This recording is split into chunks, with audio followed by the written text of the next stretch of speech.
सारे देवताओं पर शंख का जल चढ़ता है, पर शंकर भगवान पर कभी शंख का जल नहीं चढ़ता। शिव महापुराण की कथा कहती है शंखचूर्ण राक्षस का संहार भगवान शंकर ने किया था, इसलिए शंख का जल शिव जी पर नहीं चढ़ता। महाराज, शंख के जल का दोष भी होता है। आप लोगों से कई बार निवेदन करा, आज फिर करते हैं। शंख अलग अलग होते हैं, विष्णु शंख होता है, गणेश शंख होता है, लक्ष्मी शंख होता है। महाराज, अलग अलग शंखों का प्रमाण वर्णन है। महाराज, दक्षिणवर्ती शंख होता है। महाराज, जिसकी श्रवण शक्ति कमजोर हो गई हो, जिसके नयन कमजोर पड़ गए हो, कम दिखाई देता हो, तो गणेश शंख को लेकर आइए। तो 12 महीने शिवरात्रि आती है, किसी भी शिवरात्रि पर श्रवण शक्ति कमजोर हो, विवेक कमजोर हो, नयन कमजोर हो, वाणी कमजोर हो, तो गणेश मुखी शंख के अंदर पानी भरकर उसमें थोड़ा सा एक चांदी का सिक्का या तार डाल दें, या सिक्का डाल दें, या चांदी की कोई सामग्री हो तो वो डाल दें, पानी भरा रहने दें। सुबह सुबह उस पानी को थोड़ा सा आचमन करना प्रारंभ करिए। आपको वाणी हो, श्रवण शक्ति हो, नयन शक्ति हो, उसमें प्रबलता आना प्रारंभ। पर गणेश मुखी शंख होना चाहिए। कौन सा शंख होना चाहिए? गणेश शंख। दूसरा, अगर आंखों से बहुत कम दिखाई दे रहा हो तो 12 महीने शिवरात्रि आती है, किसी भी शिवरात्रि पर शंकर भगवान पर पीपल के पत्ते पर शहद रखकर शंकर जी पर डाल दीजिए। उस शहद को पीपल के ही पत्ते पर रखकर ले आइए, घर पर लाकर उसको कटोरी में निकाल लीजिए, पत्ते को ठंडा कर दीजिए। उस ओरिजिनल शहद, असली शहद होना चाहिए, उस शहद को आंखों में काजल जैसा लगाना प्रारंभ कर लीजिए। 1 महीना या 15 दिन आप आंखों में लगाएंगे, धीरे धीरे रोशनी बढ़ना प्रारंभ हो जाएगी। श्री शिवाय नमस्तुभ्यम का जाप करें या चंपेश्वर महादेव का स्मरण करें। चंपेश्वर महादेव का स्मरण कर कर भी नैनों में आप शहद लगा सकते हैं, उससे रोशनी बढ़ती है। महाराज, शंख का प्रमाण शिव महापुराण। भगवान शिव का स्मरण, भगवान शंकर का नमोदन, भगवान शंकर का नाम जाप, भगवान शंकर का नाम स्मरण जीव को आनंद देता। मंथन का समय, देवता और राक्षस मिलकर समुद्र का मंथन कर, और उस मंथन में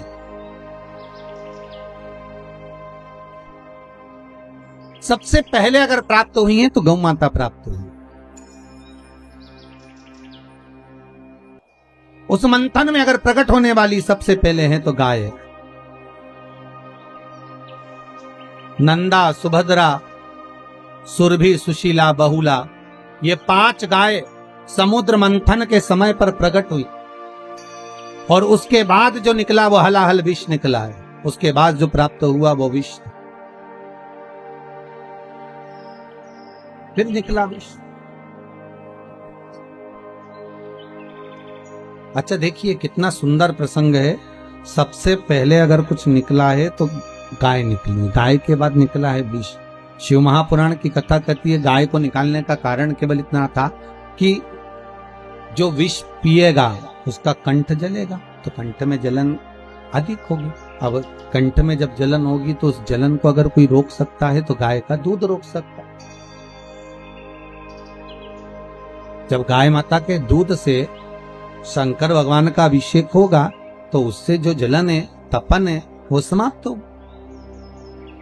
हम पहले भी कहें, आज फिर कहते हैं, प्रयास करिएगा कि अभी कोरोना महामारी चल रहा है, अगर गौ माता का असली घी, गाय का असली घी, और वो भी देसी गाय का, ये जर्सी मर्सी गाय का नहीं, देसी गाय का असली घी अगर आपके घर में हो तो उस घी को अपनी उंगली में लेकर नासिका में थोड़ा थोड़ा लगाना प्रारंभ करिए।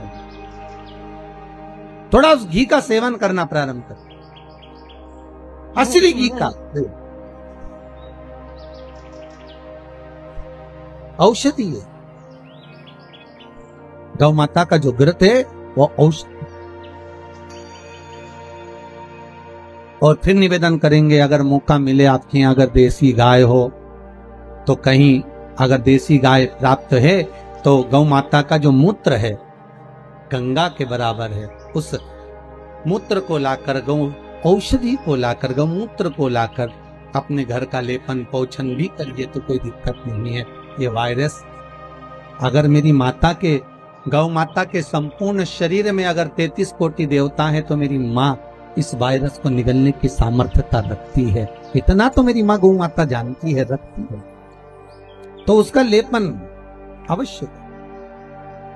महाराज प्रयास करिए, सर्वप्रथम निकलने वाली अगर कोई है तो वो गौ माता, और गौ माता के बाद अगर कुछ प्राप्त हुआ है, समय आया, आगे वर्णन आया। भगवान एक बार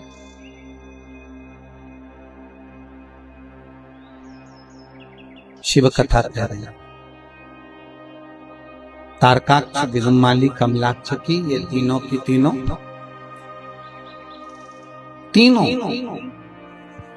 भगवान ब्रह्मा से वर मांग रहे हैं, ना नीचे मरू, ना ऊपर मरू, ना अंदर मरू, ना बाहर मरू, ना अस्त्र से, ना शस्त्र से, न दिन में ना रात, तथास्तु कर दे। ये तीनों का एक भाव था कि हमारी मृत्यु ना हो, पर भगवान ब्रह्मा कहते हैं कि तुम मरोगे ये तो पक्का। ये जो हिरण्यकशिपु ने मांगा था वो एक अलग बात थी, पर जो तुम मांग रहे हो उसमें मृत्यु निश्चित है। तुम और कुछ मांग लीजिए, तो हमें वर दीजिए, हम तीनों एक एक अलग अलग पुरियों में निर्माण में रहें, अलग अलग महल में, अलग अलग नगर में हम रहें, हमारी मृत्यु हो तीनों की एक साथ, तथास्तु। यही होगी। एक ने सोने का महल बनवाया, एक ने पीतल का महल बनवाया, एक ने लोहे का महल बनवाया। तीनों अलग अलग रहने लगे। तीनों भाइयों ने विचार कर लिया कि तीनों कभी आपस में मिलने मत आना। एक माता और एक पिता, इनकी दिली तमन्ना क्या होती है कि मेरे बच्चे जहां रहें वहां सुखी रहे। तुम जहां रहो वहां सुख से रहो।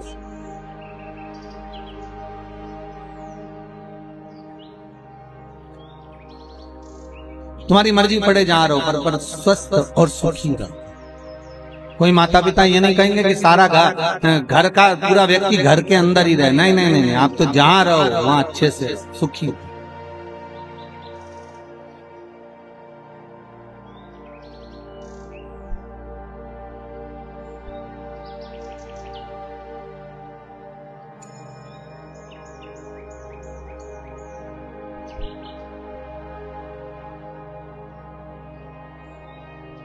अब तीनों अलग अलग रह रहे थे, पर उपद्रव इतना मचाया इन तीनों ने कि देवता उन परेशान हो गए, और देवताओं ने आपस में बात करी कि इनको मारे कौन। तो सब ने जाकर शंकर जी से निवेदन करा, भोलेनाथ जी इनको तो आपको ही मारना पड़ेगा। शंकर भगवान बोले मारने को तैयार हूं, पर बात इतनी सी है कि तीनों मरेंगे तो एक साथ मरेंगे, और इन तीनों को एक साथ लाना के लिए 33 कोटि देवता सारे पशु बन जाए, और मैं तुम्हारा पति बन जाऊं। मैं तुम्हारा पति बनकर बड़े नंदी का रूप धारण कर कर तुम्हारे पीछे पीछे भागता हुआ आऊंगा। तुम इन तीनों को अपने अपने महल से निकाल कर एक जगह पर लेकर आना।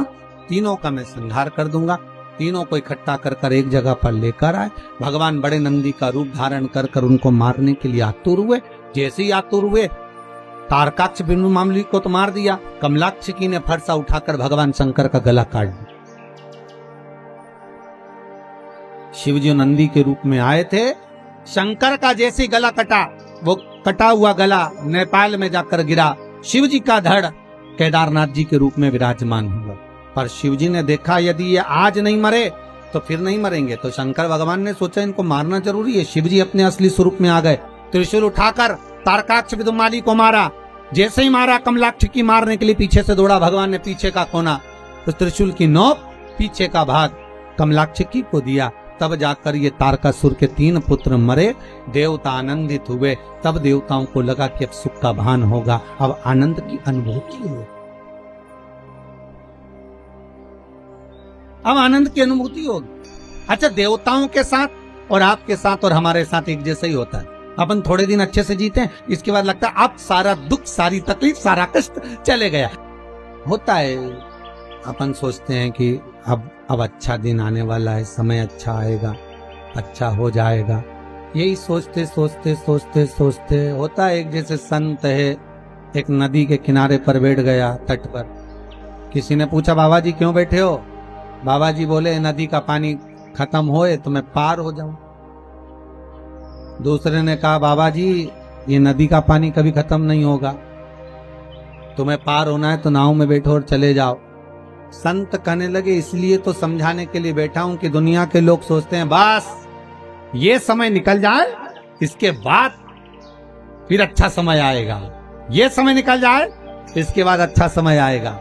मालूम पड़े पानी बहता रह गया, तुम बैठे की बैठे ही रह गए।